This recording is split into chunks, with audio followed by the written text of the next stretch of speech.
On behalf of Eli Lilly and the Widehall team, it's my true pleasure to welcome you here tonight for our event, A New Hope, the Future of Alzheimer's Disease. For those of you who may not be as familiar with Eli Lilly, for the past 35 years, Lilly has been dedicated to research in Alzheimer's disease, and we are super proud of the progress that has been made, both from our own company, but really across the field, especially in recent years to see the advancements in the field. It's just a super exciting time to be working in this space.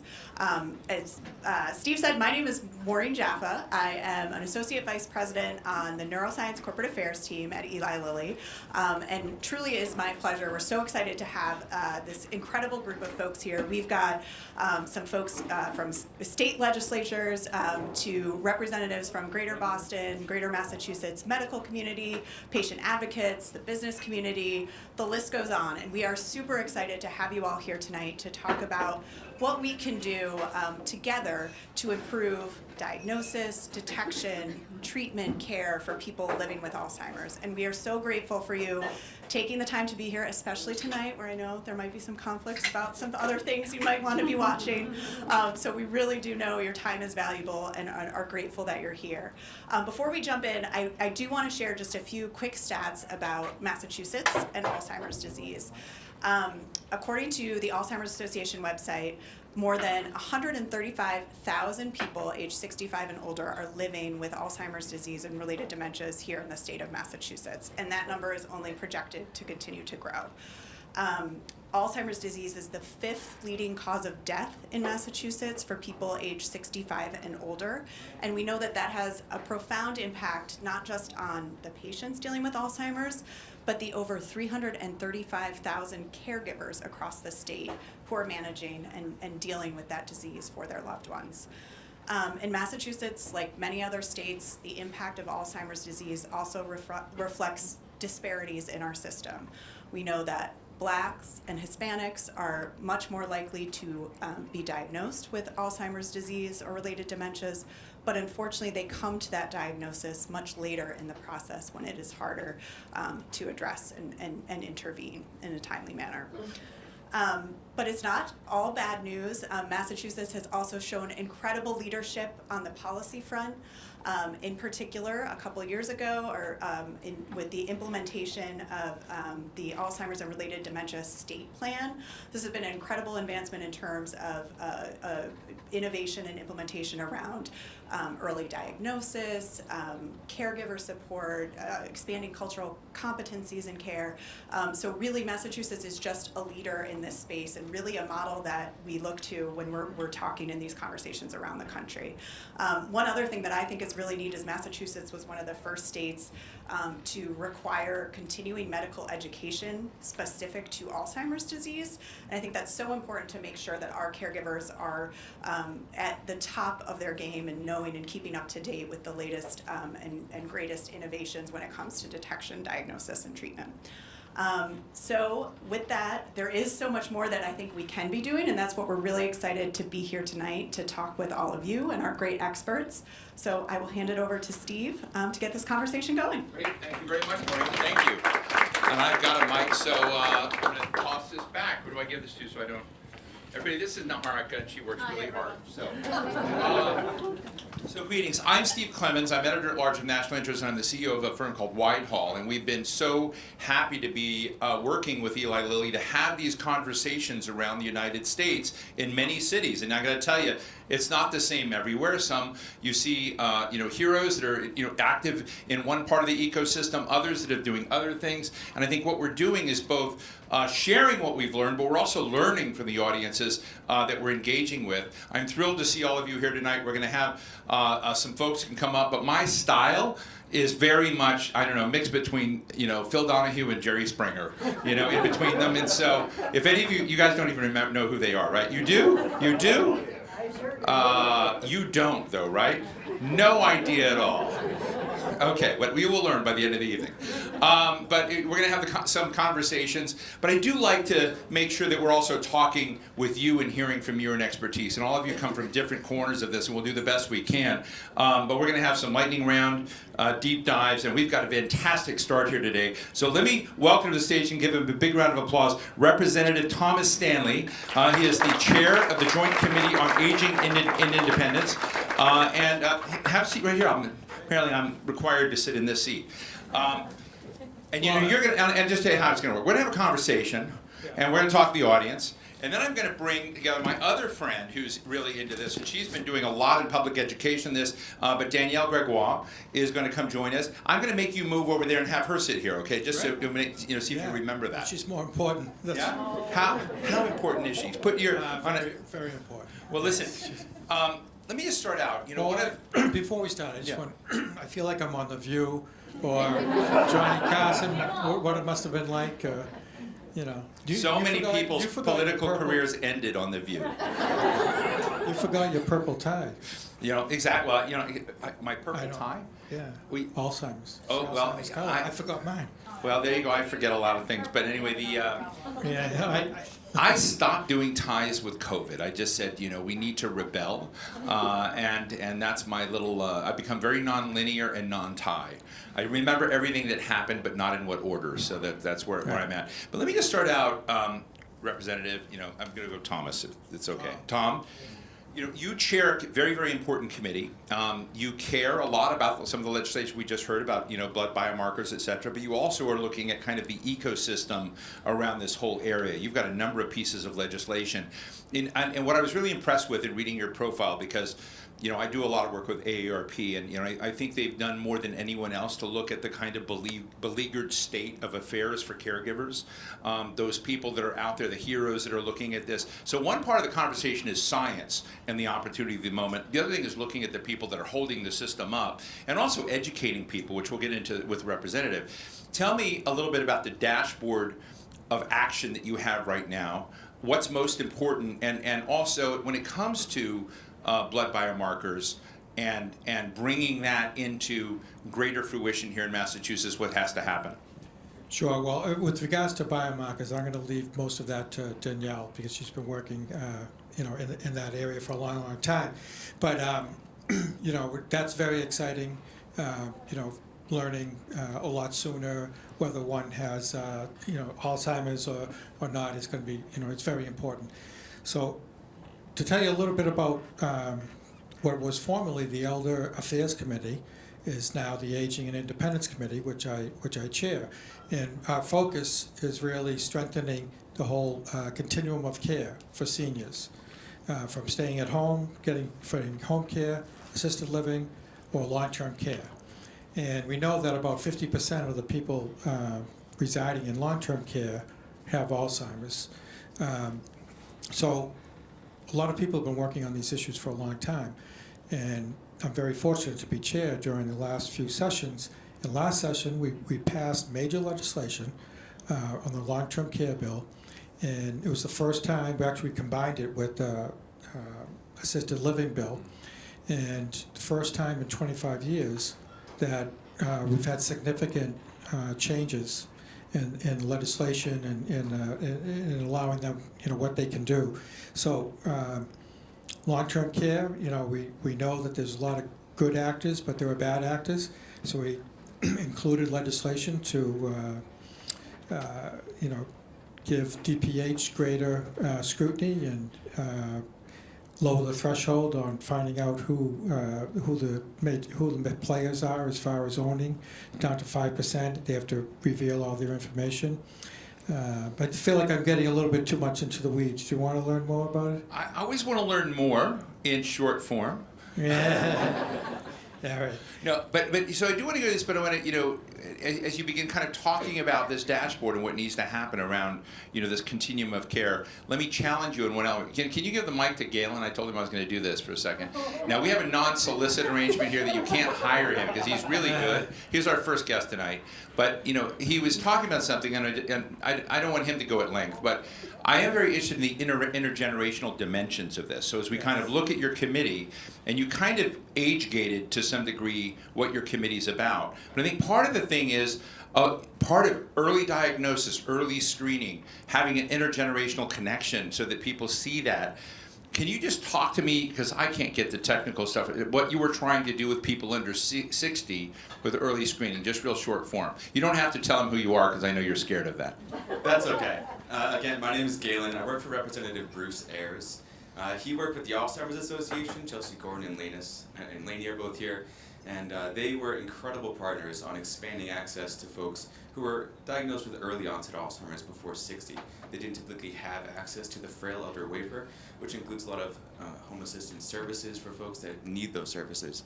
And through the Alzheimer's Association, those folks have now been accounted for and taken care of in Massachusetts. So really hats off to the Alzheimer's Association there. Thank you so much. So that's the point that I wanted to make, is how can your committee, as you kind of look at this continuum, begin to kind of bring in younger folks so they know that it's also about them and those that are in your, focus in your Well, education is a big part of it, and I'm also privileged to be on the Alzheimer's statewide committee. We're developing policy and what new things to develop and so forth, and so I'm learning a lot more about it, and it's really important that everyone, our younger folks learn more about it. As most people understand, the aging population is aging, and for the first time, there's more people taking care of older adults than preschool kids, 23 million to 20 million. And if you think back, like my family, there was 5 of us, 5 siblings, and now I have 2. People are having 2 children. There are people are having less children. So there's going to be fewer and fewer home caregivers in the family to take care of people. So that just brings about even more the importance of learning about these diseases and figuring out what we can do to prevent it. But also, if someone in the family or a friend is beginning to show the signs, getting them the right help and the right services. And Lainey and Chelsea have been great for us and on the Aging and Independence Committee, great partners in passing great legislation. So who's the villain in the story that's keeping progress from happening more quickly here? Money. I mean, everything costs money, right? And up until this point, we've really been we're not prepared to take care of the people that need the services now, that are older. And like I just said, it's only going to get worse. Now throw in what's happening in Washington, D.C., what was happening yesterday with the shutdown, and the cuts and withholding of money.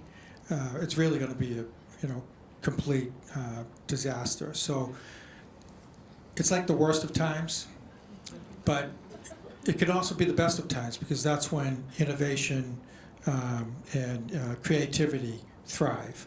And I think Massachusetts, hopefully with all the smart people that we have here, we're going to be leaders in how we provide health care to folks with Alzheimer's and other diseases, and healthcare in general moving forward, because things have to change. So Maureen Japha, whom we just heard from, is going to be back on stage with us at the end of the program, and I'm going to ask her this, and I want to ask you as well. Is there any kind of introspection? I mean, the way you just described it, and I trust you. I mean, you've been at this, and we were talking about 25 years of service. I can just tell by your demeanor, people trust you. They see what you're, putting forward. But there's a kind of incremental worsening of the story that you see coming with the aging of the population. What I'm interested in is the other curve of the incremental and some strategic leaps in science, and what we're learning with blood biomarkers, what we're learning with early detection. And what I worry about is that the science may actually evolve faster than our ability to accept it. I think that a lot of people feel stigma when they go out and begin thinking about early screening. And I'm interested in whether or not what we need to do, let's just take the money side off of it, but if we have opportunities driven by science and research and whatnot that are just very different today than just a few years ago, can't that help change the burden curve?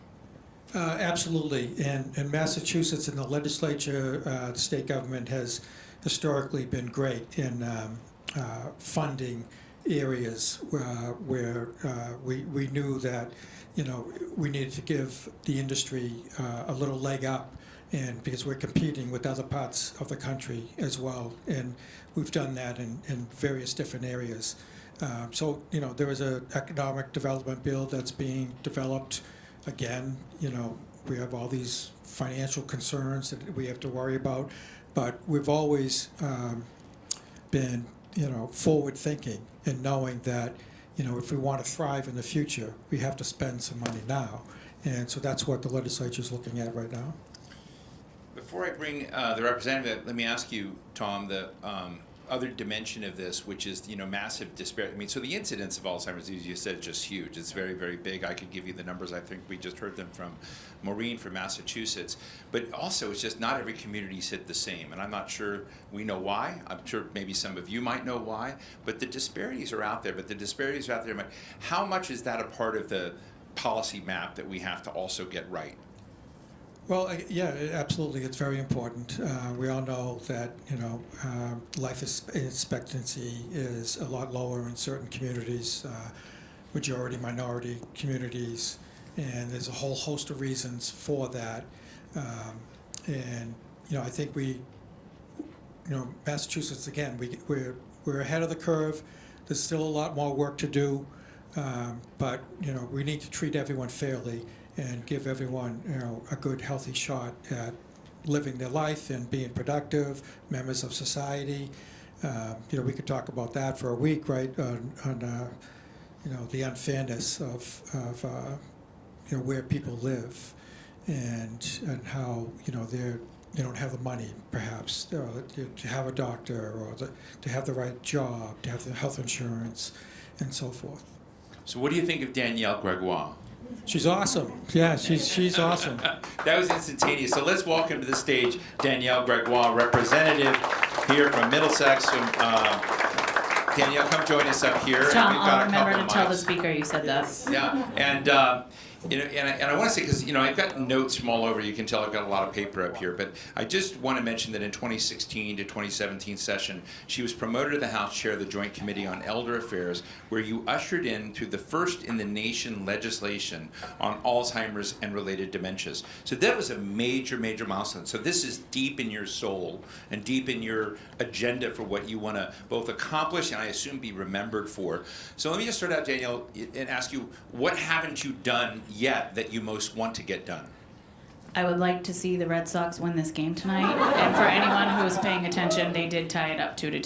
So Yeah, so you're the one bringing the points up? Because I kept telling you, man, anything happens, come up there. My team is, so it's 2-2? So that good? That's my goal for today. I mean, they went down 2-0 in the first inning, so we Okay. never want to see that. So Okay, we're great. looking for a comeback. I love that. I appreciate You want me to that. get like a streaming thing here up here? Yes. Okay. I do. So I want to first of all thank you for having me and thank Maureen. And I would be remiss if I didn't thank Lilly. I currently serve as the secretary of the Board of Women in Government, which is a national nonpartisan organization of women state legislators.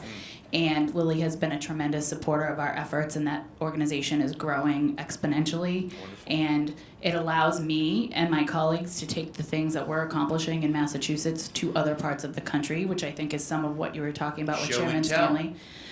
And we're happy to go to any state that needs us. After the 17 legislation, I did travel with my friends from the Alzheimer's Association to Texas for their national conference and talk about how other states could do what we had done in Massachusetts. So, and Lilly has been a part of that and continues to be a part of that. So I'm grateful for the support and the opportunity to be I here have tonight. to tell you, after my dabbling in this with our friends here, the hunger in the country for action is huge. And show and tell is really important because lots of places are doing it differently, and you can kind of, you don't have to judge who's better or not, but I think that, some of these issues that we're talking about, particularly about stigma, screening, I just love this concept. I don't know, where were we, Laura? We were in Tallahassee. And I'd never been to Tallahassee before, and it was fantastic. I met all these Alzheimer's heroes. They had a designation of Alzheimer's heroes who were doing things. So, I love what you just said. So, what's on your agenda now that you feel is vital in this moment? So in the wake of the bill that we passed it seems like forever ago, we realized that the challenges continue to mount for folks not only dealing with Alzheimer's or related dementia in Massachusetts, but their caregivers, and not just their families, but their healthcare providers and the insurers and everyone. So we are looking to sort of revisit what we did back then with that groundbreaking legislation, and we have what I'm referring to as Alzheimer's 2.0. And forgive me, Chairman Stanley's a pro, but I have notes. So we have a new bill this session, and it's my understanding that our friends from the Alzheimer's Association today met with Chairman Lawn because Chairman Stanley was kind enough to put the bill out with record speed. So it's now in the Committee on Healthcare Financing. I was told by Danielle to get it out right away. I asked politely. So the bill this session is H769, an act to improve care and prepare for the new era of Alzheimer's and dementia. I call it Alzheimer's 2.0, and it just furthers the work that we did those almost 10 years ago now. When we required the continuing medical education for doctors, now we're looking to do that for We first have a lot of doctors in this Yes, room, I know. too. I'm excited to hear from some of them about some of the work that they're doing. So we're now looking to extend that training to first responders, police, fire, EMTs, who are often the first person to encounter a person who's suffering from Alzheimer's or related dementia. And they obviously present with different issues than your average person who falls and breaks their ankle and calls 911. And we are also looking for further help with the diagnosis process. So you mentioned how the diagnosis sometimes can lead to stigma, and that was preventive, and we dealt with that in the original bill. We required that the person having the Alzheimer's or related dementia was required to get a diagnosis from their physician, which was not the case. And oftentimes we found physicians were reluctant to make that diagnosis because of the stigma. It also leads to greater treatment options. So we were proud of that piece. So now we all want to extend that and require that the diagnosis be given to a loved one or a legal proxy so that proper treatment and care options can be undertaken. So we're just looking to move forward on some of the work that we did those years ago, realizing the new challenges and the continuing challenges that we face. I may be wrong on this, but I don't think that you're on yet the blood biomarker bill. I am. I'm a Oh, co-sponsor. you are. You're a co-sponsor. Yep, I'm a co-sponsor. No, that's so okay. Isn't that what's interesting to me?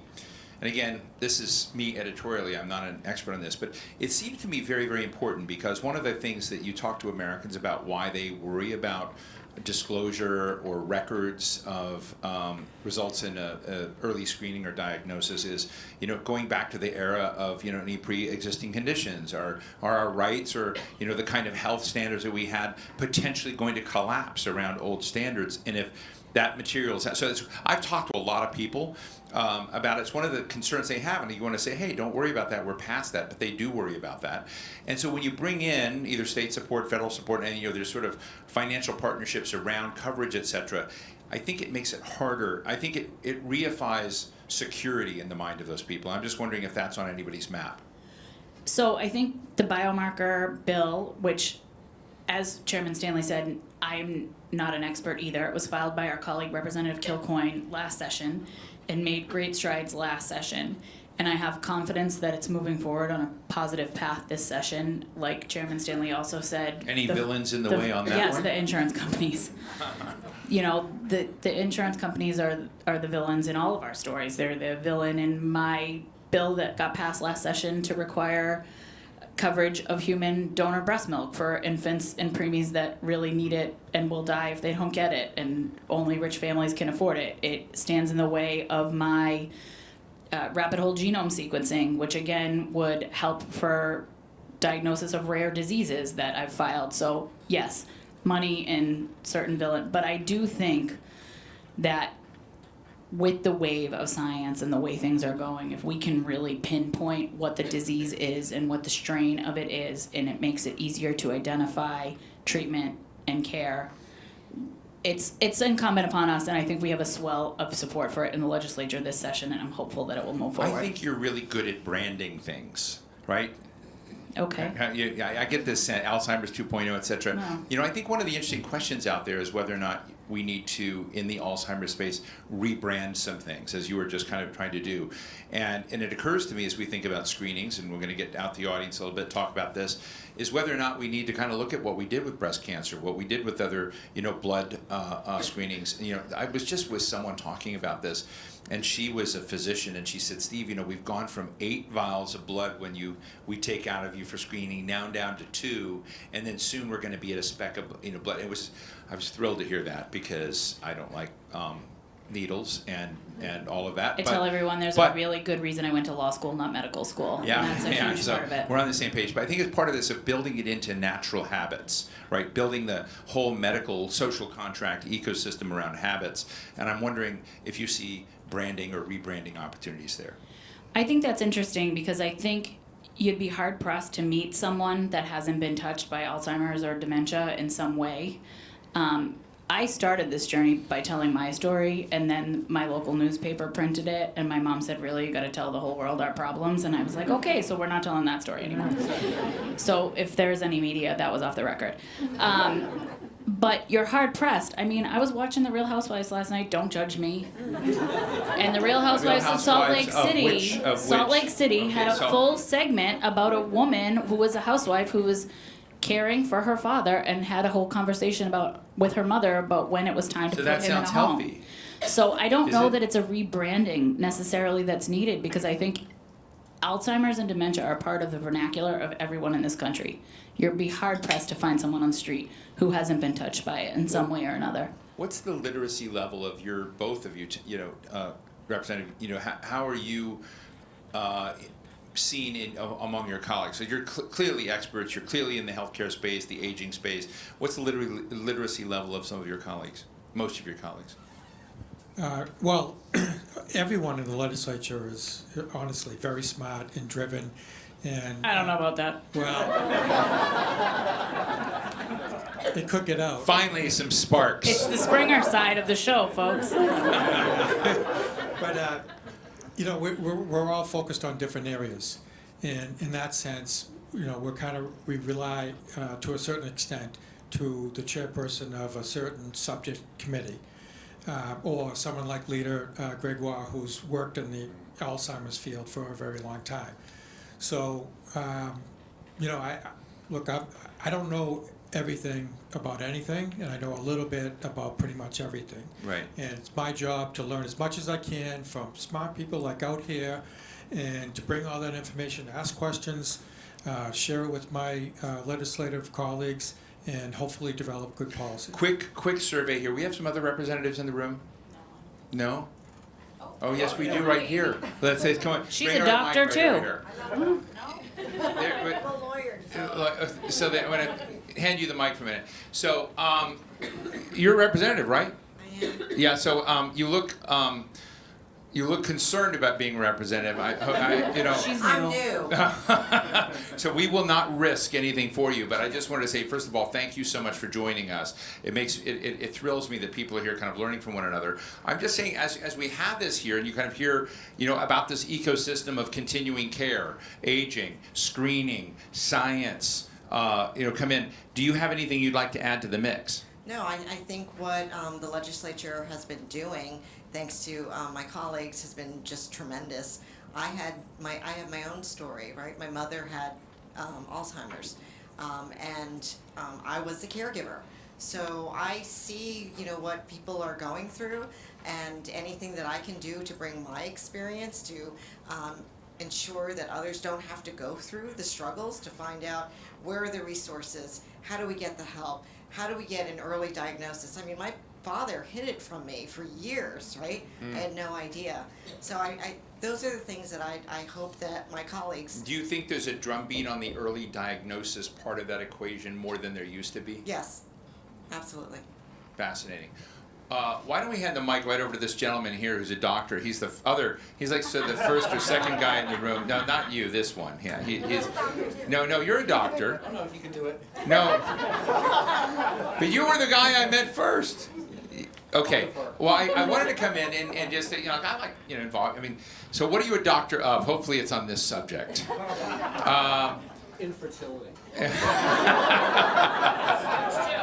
That's a different panel. That's a different panel. So I just want to come in and sort of, come back as I was talking to Tom and Danielle about what I am sort of hopeful for. I am a realist generally, but I'm kind of hopeful for, the line of science and possibilities kind of, beginning to cross and then begin to address some of this burden costs in there. What do you see in your gut? What do you see in your treatment? What do you see in the science you're seeing? We made a reference to Well, no, you got to take the mic if you're going to speak. There you go. You made several references to biomarkers, Yeah. and I have to admit, I'm not familiar with them. So whatever you'd like to share at this point, I would be very interested. Did everybody hear that? We got a lot of people. Laura's local. She's going to help you. But how about you, sir? You're a doctor as well, right?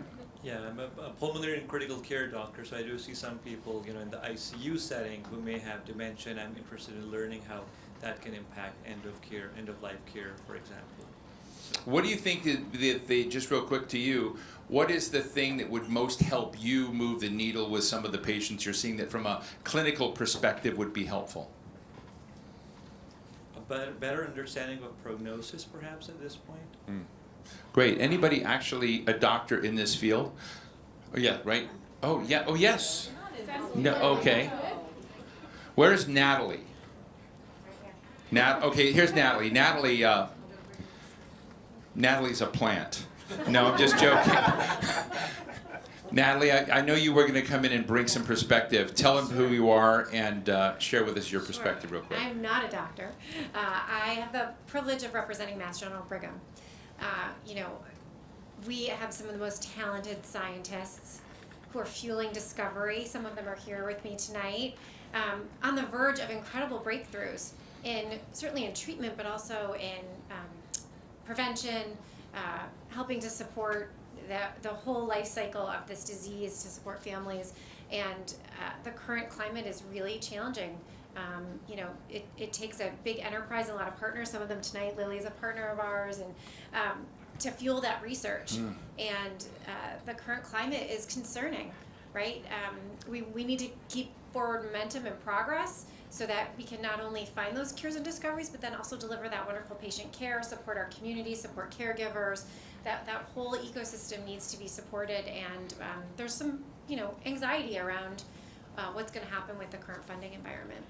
Excellent. Can I just add Yeah, something please, to Danielle. that? I'm Thank you. begging, not only to the folks at Lilly, but to the folks at MGB and all the scientists, give the drugs names that normal people and people with dementia can pronounce. Because I feel like the last several that have come out of the pipeline, by the time I learn how to pronounce it, it's dead, and the next one's already in the wake, and I can't pronounce that one either. So I'm just like... So are you available again to help with Yes, branding? that is my name. Like, Yeah. my dream job is to be the girl that comes up with the names of the nail polishes. So this could be a good outlet for that. Well, this is great. Let me just ask you finally, if we move on to the next section here, and I want to thank you both so much for coming here.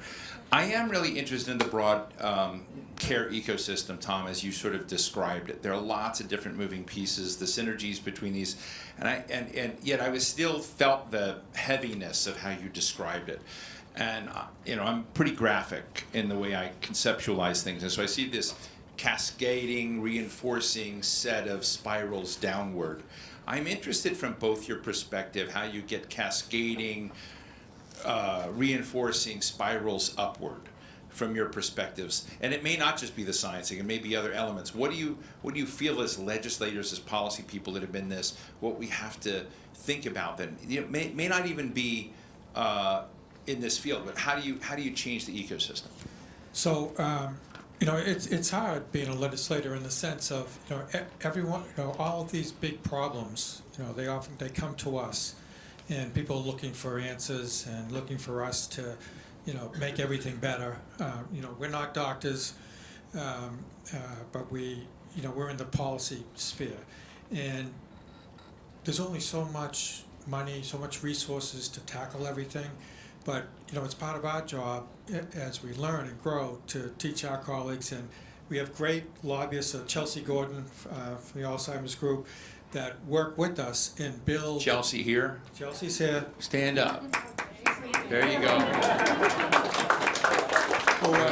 Own the room, Chelsea. Who has developed relationships throughout the building, and has been a great teacher to all of us. and we understand the importance and how important it is to, invest and make some, some serious progress in resolving this disease. Danielle? So I just want to say two things. I first have been saying this now for the last 10 plus years. I thank God every day when I get out of bed and I wake up and put my feet on the ground in the Commonwealth of Massachusetts, because we are going to persist and we are going to persevere, and we're going to try to do the right thing for the people that elect us, regardless of what's happening and regardless of the chaos in Washington. And with that having been said, what I wouldn't give to live in some precedented times, right? Unfortunately, it's a dark cloud that hangs over our heads every second of every day, and we've been preparing and preparing and preparing, and we've been on the offensive on so many issues and on so many things across the board. And now we're facing a government shutdown, and despite the financial position that we've put ourselves in, thanks to the leadership that we have at the State House, whether it's the former governor, Charlie Baker, the current governor, House and Senate leadership, that we have the highest rainy day fund that we've ever had, we're going to have to start getting a little defensive, and the cuts are going to have to come, and I'm not going to be able to get the funding for the 24/7 Alzheimer's hotline, which is something that I really wanted to mention because the Alzheimer's Association does an outstanding job. Take a moment more to describe what this is. So my constituents reach out to me or somebody else's constituent reaches out to me because they have a friend who's been involved in the Alzheimer's and dementia community, and they're having a crisis with a family member. And the Alzheimer's 24/7 hotline is somewhere that people can call and say, my loved one is experiencing a crisis, I've never seen it before, or this is different than it's been before. What can we do? Who are the providers? What are the resources? And we've been able to get the funding for that every year in the state budget, but it's never enough. And now we're going to be looking at cuts because we rely on federal money, and it's about to dry up if it hasn't already. So it's real, and it sucks. Like, let's just be honest, right? It sucks. But this is where we are, and these are the unprecedented times in which we're living, and we need to deal with them. And I can guarantee everyone in this room that the lawmakers in Massachusetts have your back, and we're going to fight for you every single day, regardless of what's happening in D.C. or anywhere else in the country. Steve, just to add, so I was born in 1964, and with everything happened with COVID and everything, my feeling is my generation and younger haven't gone through any great sacrifice to this point, so they didn't appreciate what other generations have done or what's happening in the world. But I think now, right, it's going to be... Shit's getting real. Well, what I will say is it's great to see the two of you engaged so much in this. Regrets for inviting me to be on this panel tonight. No, it's great, yeah. So let's give a big round of applause to Representative Danielle, Gregoire, and Chairman Thomas Stanley. Thank you both so much for joining us for our little show today. Real honor to have you both here. We're going to have a reception a little bit about the next session. You get pizza. There's really good pizza in the back.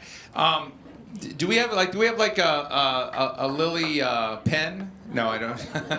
Now welcome to the stage. Let me invite Lainey, Titus, Samant, Maureen, Japha, and Hugo Aparicio to join us up here. Lainey, Titus, Samant is Manager of Public Policy at the Massachusetts New Hampshire Alzheimer's Association, or is it just MANH? I don't know how to, whether to do it. Yeah, there we go, Massachusetts. Maureen Japha, of course, we met a little while ago. On the far left here is Associate Vice President of the Alzheimer's Corporate Affairs at Lilly Neuroscience. Maureen, thank you for opening and getting this going. And we have Hugo Aparicio. He's a vascular neurologist, stroke, and I'm not going to say that word, cerebrovascular maybe, center at the Boston Medical Center. And he's an associate professor at the Boston University Chobanian and Avedissian School of Medicine. He's also a member of the Massachusetts Advisory Council on Alzheimer's disease. So it's great to have you here. Lainey, let me just start here. We had two legislators talking about the ecosystem, what needs to be done. I was moved. It's hard to move me, but I was moved by both sort of talking about this. And in the reception, I was just blown away by the energy and enthusiasm for this tonight, and I'm not sure the pizza was the reason. But I'm interested in your work. So many people have referred to you, your team, your lobbyists, the people who know there. I'm really interested in this network of what you see as the agenda to be done. I'm always saying, I know you've accomplished a lot, people like you. What could screw it up? Oh, I thought I was just going to talk about the great things about it. What could screw it up? I do think what the representatives had said about money, and that's a priority, but I also think we have a lot of policies that can be put in place that don't cost money, that just need to be prioritized and passed. Like? We have some things in our bill that would just add geriatricians and geriatric psychiatrists to the mass loan repayment program. So a program that already exists, it would be the pool of money that's already there, but opening that up to geriatricians and geriatric psychiatrists, people that can diagnose Alzheimer's and dementia, so that we can have more of that screening, more of that early diagnosis and detection. So that would be one thing that could happen that we don't believe would cost more money, but that would also help to expand the ability to make diagnosis. So let me be careful because I don't want to set states against each other. But we were in Georgia, right? We were in Georgia, Laura. You have to keep going back because there's been a lot of places we've been. And we were in Florida. And tell me if I'm wrong, but my sense is that in both of those states, I keep coming back to it because I want it for myself, but the biomarker blood tests were covered in their insurance programs. That's accurate? Correct. So why is Massachusetts behind them? Well, I think the legislature can probably answer that more, but I do think, You again, know all those folks. Again, the prioritizing, I think it did come very close last session, and for anyone not familiar, the bill would cover, make sure biomarker testing is covered by private and public insurance. Very important for the Alzheimer's community, because of the ability to make those diagnoses, whether it's a PET scan or the blood-based biomarkers that were just approved by the FDA this spring. So it's very important to have that to further the ability to diagnose people. But I think it's just needs to be prioritized again. I think we're probably close, and it came very close last session, so we're optimistic that hopefully they can get something done this session. Thank you. Hugo, how does a vascular neurologist intersect with the Alzheimer's dementia world? That's a great question, and I think that it's a misconception that dementia is just Alzheimer's disease. A lot of my colleagues know that dementia, the most common type of dementia is actually mixed pathology, so it includes vascular diseases in the brain, and there's a very high rate of my stroke patients who go on to have dementia. It just emphasizes the complexity of the science, the kind of biomarkers that you need to really diagnose somebody well, and also just the multitude of treatments that are needed from early and in midlife to prevent later dementia. This research that I do in the Framingham Heart Study is focused not just on Alzheimer's disease, but on contributions from things like stroke, from Parkinson's disease, and from other abnormal proteins that end up in the brain. So let me ask you an unfair question. In the audience today, I think this is a pretty good read of all of you. There's a lot of expertise in this room throughout the kind of healthcare infrastructure, particularly hospitals, I have to admit, I haven't spent enough time here to know all of the little, pods you're in, but there's an incredible level of expertise here. What's the quality of the science and the synergies? Because when we were just talking to this doctor and this doctor, they're different parts of the sandbox. How is the quality of science? Because one of the things Tom was just talking about, need for better and more accurate prognosis, understanding that. And as you just described your field, I'm certainly not in your area. I'm not sure that I would know what my North Star is. So what's yours? Well, I would say that the problem in medicine has always been how siloed we are.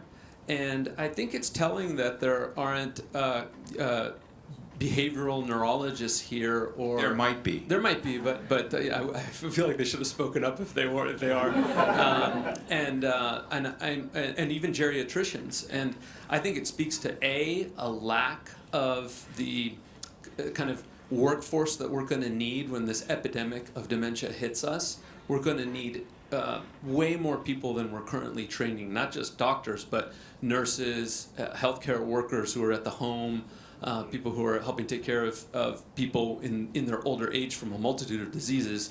just the healthy aging of our society is for me, it's on the level of a slow-moving pandemic. So I think we all need to work together. I think there's some amazing progress being made. We have our first treatment that clears out an abnormal protein in the brain. It's like the first time a technology has been shown to modify Alzheimer's disease. In my lifetime, I get to see that. And there's this first FDA-approved biomarker just in the spring. So, I mean, this is all very brand new and amazing. And what I'm really inspired by is to see so many people from all sorts of different sectors, including the government, kind of planning ahead a little bit so that we can create access for these screening treatments that we have available. So I'm going to be really honest with you. You're a way better communicator than I expected. And I'm not kidding. I mean, I have a slightly. I have to kind of ramp up to kind of. You're a very good communicator. You make me feel very comfortable. I don't want the Lilly people to take this too seriously, but I'm not phobic about doctors, but I have a lot of concern because I've not had the best healthcare encounters in my own life. So I've always got to do it. I'll do it. Be engaged. There's something about the way you communicate about complexity in this design that I think you get a feel for the ecosystem. And as we're thinking about trying to move the needle on early screening, early identification, and patterns and habits out there, it's one of the conversations. I'd just love to get your insights, because not only in Alzheimer's, but I think in all the areas you're talking about, you're an expert, I think it would benefit your other areas of expertise would benefit from the same process. So what are your insights on what we as an ecosystem out here could learn about the kind of communicating and moving that ecosystem to embrace this practice of early screening? And we're talking, it sounds technical, but biomarkers, things of this sort. Thank you. I really wanted to mention this. So I'm not trying to be nice. No, but it was really the top thing on my mind is awareness about dementia. There's this mistake that people still have to say that, oh, grandma's just getting forgetful from old age. That's not true. Loss of memory, loss of thinking, loss of these problems with thinking, they shouldn't happen. People do age and without having to have that. And there are just massive disparities about who gets to live with normal cognition and who develops memory loss. And we went out to Springfield as part of the advisory board to do a listen and learn. There was a lot of African Americans in Springfield. It's kind of like a neglected part of the state because it's far out there. So we intentionally went out there to talk to them. And there's stigma, yes, but there's also just frank unawareness about Alzheimer's disease and about prevention and about treatment. And they, the patients tell us, well, even if I did recognize memory loss, I don't feel like the doctors are listening to me. I feel like if I step out of the exam room and come back in, they won't even know I'm the same person. They're looking at their computer, they're not looking at me. And then they say, well, if you want to teach us things, you have to come where we are. So we have a bulletin board in our church. If you would just advertise your Alzheimer's research or the new treatments, if you just advertise there, everyone would see it. But instead, we're in our communities and no one's coming to us to tell us.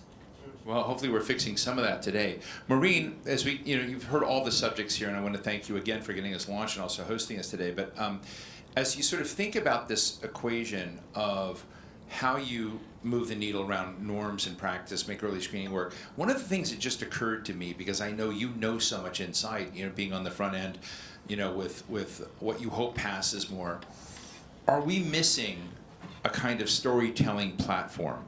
Are we missing what you just talked about, data and showing this? Are we missing a place saying, in this little oasis or island, here's what we achieved with people who embrace this, and Alzheimer's heroes and doctors, so that story can be told better? And do we need to make that? Yeah, I mean, I don't know if we're missing the platform, or we need to think differently about how we take advantage of the opportunities that there are to have these conversations, right? And I think a lot is changing. If you think even just a year ago, maybe how we would be talking about Alzheimer's, or you're only thinking about the late stage. But I think a lot of work from the association, from others, to really shift that conversation so that we can be talking about brain health, and so that people are not afraid to have that conversation, and also think proactively about what are steps I can do to mitigate my risks, take better steps, and just be more informed when I go and talk to my doctor, right? We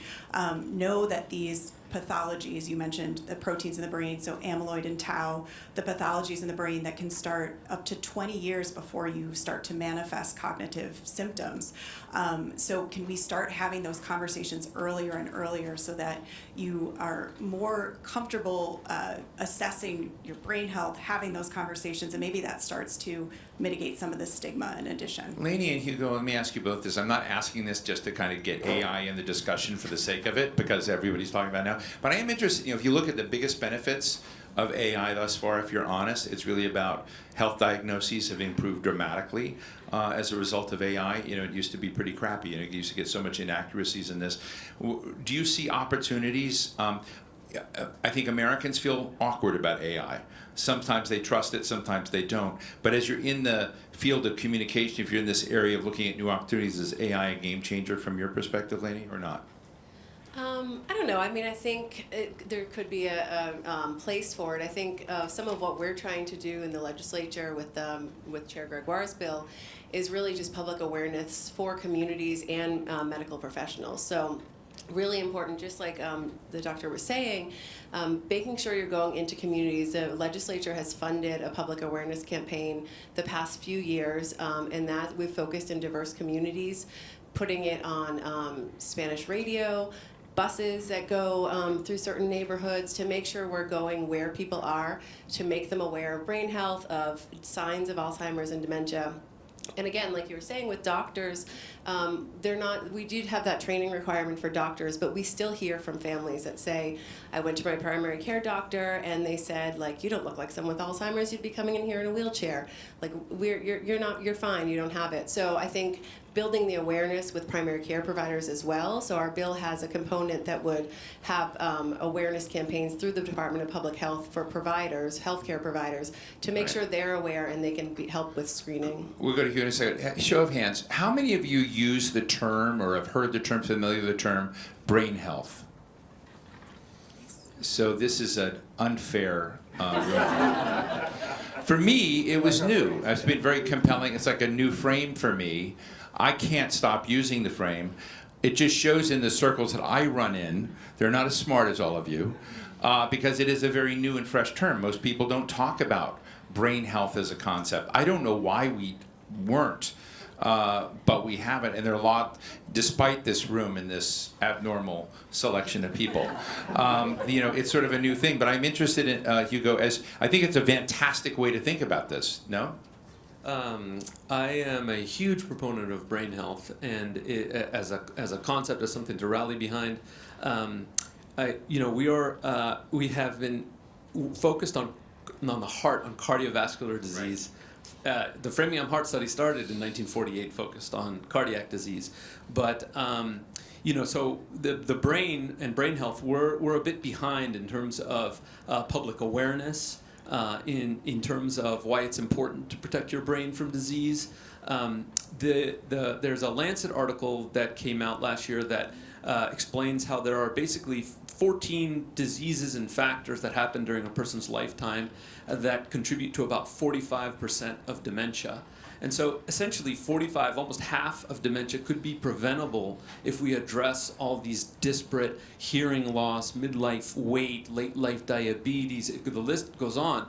And all of these are potentially treatable and modifiable. And so as a concept, knowing that brain health is not a sure thing as you get older, and knowing that you have to intervene on that sometimes in early life and pregnancy, but definitely in midlife and later, that's a hugely important concept to get out there. I'm going to do in a moment some lightning round questions and comments real fast from all of you, and then we'll have this. But I want to, Maureen, as you kind of look at the landscape, it's been fascinating, multi-edged, discussion here. What are the gaps that you think we can move on quickly and that are missing in the patient journey? Yeah, and I think people have touched on it already, but we know that patients are not moving through that funnel quickly enough, right? We've all heard the stories of, the lines, the wait time that it takes to actually get to see a neurologist, right? And we know that patients, from maybe the first inkling of, I'm having memory and thinking issues, and maybe you raise that with your PCP, and your PCP dismisses you, your primary care provider dismisses that and says, oh, so we need to shift that conversation. And I think you're right about making, the brain brain health conversation more prevalent.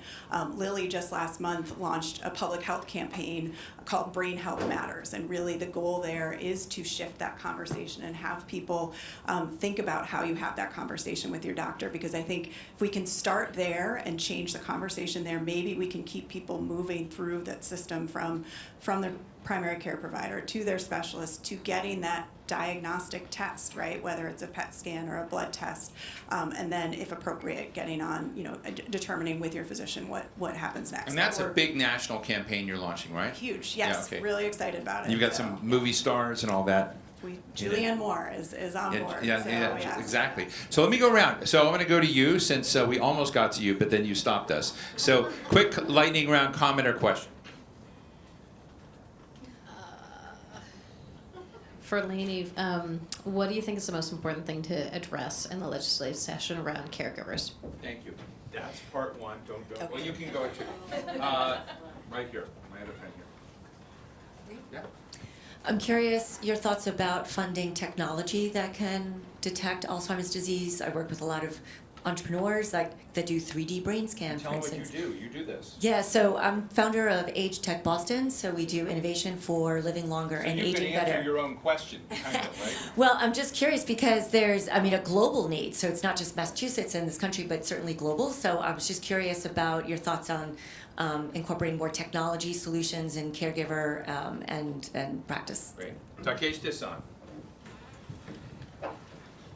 Thank you for the this meeting. So in Japan, so most of the people is most of the big problem is elderly society. So dementia is a very, very big problem. So this topic is very interesting for me. Thank you very much. Okay, thank you very much. That's a great short question or comment. How about, yeah, you look ready. Yeah. You smiled and, you bought the painting at the auction. I guess it's self-serving for the company. I work for Linus Health, and you talked about blood markers and PET scans, but what about upstream for there? Because those blood markers on their label, they require the establishment of cognitive impairment. And it's been shown, by leaders in the field that without that establishment, they can't be trusted on the blood marker side. So why not go upstream and focus efforts on finding that very early emergent illness that can then send them on that pathway? And so it's putting a lot of support behind routine, low-cost, AI-enabled digital screening. We're seeing that in primary care, we're seeing that in health systems, but that's really what helps get it out in mass and at scale. We'll have it addressed, and if we have to go long form, we can do it at the bar after the session. How's that? How about you? Hi, I'm Sylvia. I'm co-founder for this neurotech company called New Dreamer. So we use magnetic stimulation to target certain neurons and target insomnia and in the long term target Alzheimer's. So we are part of this community called Startup House Alzheimer's Moonshot. It's headquartered in New York, but so we're kind of in this ecosystem, but also quote unquote bubble for this, from early diagnosis, therapeutics, and patient care. And sometimes we're not aware of how lack of awareness people have about Alzheimer's and how important the education needs to be. So thanks for this perspective today. I think Danielle Gregoire, I just want to tip my hat to her because that's one of our biggest priorities, as I've explained, is that of building that awareness with data and whatnot. Is that fair, Danielle? I think so. Okay, great. Any others real quick, lightning round? Yes, right here. AJ McDonald, Boston Center for Memory. I have one for Lainey. What would be the most important thing to tell a care partner when their loved one has been diagnosed?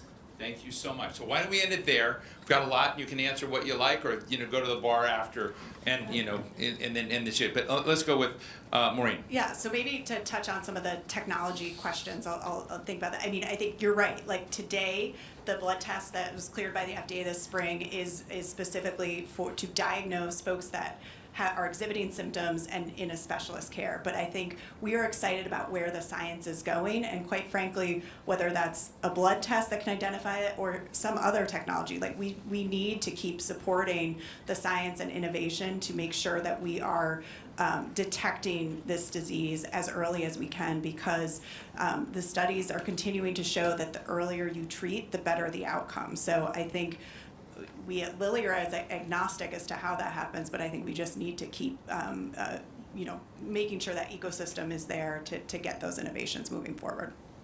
And before you leave that, because I know, because I've spent so much time with you, how big the accomplishments have been. What's your, like you're Wizard of Oz inside a big operation, what's your gut about the tech that's coming? The science that's coming? What's around the corner? I think it all ties back to like the earlier we treat, right? So we are studying Kisunla, which I'll work with you, Danielle, on how to say that later if you need. But working. Key letters. I gotcha. But we have a trial ongoing right now to study the active ingredient donanemab in folks before they're even exhibiting symptoms. So we're really we don't know what those results will be, obviously, right, but excited about that's heading. I think AI has potential in the diagnostic field, right? So, and that's not necessarily something Lilly's working on, but I think something we're following closely. So there's a lot to be excited about. We just have to make sure the system, and I think you said this, Steve, the system is built to handle that innovation that's coming. Dr. Aparicio. I'll point out one kind of interesting fact and gap that we have. So right now, the U.S. Preventative Task Force does not recommend routine cognitive screening by primary care doctors. That's bound to change with everything that's happening in the field. But I think it also highlights the problem that I mentioned before, is who's going to be doing this cognitive screening? It takes more than 15 minutes, really. And that's all the time primary care doctors have to address every other organ in the body. So I think in terms of screening, we'll need help from technologies. AI could look through somebody's health records and say they're more at risk. We can make progress in genetics and understanding the genetic underpinnings of dementia. And then just in terms of the technologies that are coming out, being able to have new imaging that can go to somebody's home to be able to help them screen early will help, because forever these things have been expensive, and people who live in rural communities, people who live in communities where there's not the huge infrastructure like we have here in Boston, they don't have access to PET scanners and CSF tests and things like that. So there's a lot of progress. Can you answer her question? I mean, you're so good. I mean, you probably give people. I know, but I want to hear what he would say too. Because don't you want to hear it from him? Yeah. Okay. Well, we'll get Lainey. All right, we're getting to Lainey. Danielle, I want to check in. What's the score? Still 2-2, okay. You all had your face. Lainey. Yeah, so I think a couple of questions on caregivers. So I think first to AJ's question, I think caregivers, that you're not alone. There is the Alzheimer's Association helpline. There's resources we have available to support you as you go through the journey. So I think that's very important to know. We work with so many wonderful caregivers that are advocates and come to the State House with us. And I think that's something they've mentioned, that knowing that there's other people going through it can be so helpful in knowing what resources are out there. As far as the legislation that can impact caregivers, currently at the State House, Chair Gregoire's bill, An Act to Improve Care and Prepare for the New Era of Alzheimer's and Dementia, has a piece that's, we look at it as a caregiver and patient almost rights section in hospitals. So it would do a couple of things, and one is making that line between a caregiver and a visitor in a hospital. So someone with Alzheimer's and dementia goes to the hospital, their loved one who's with them should not be considered a visitor and kicked out at 8 o'clock at night.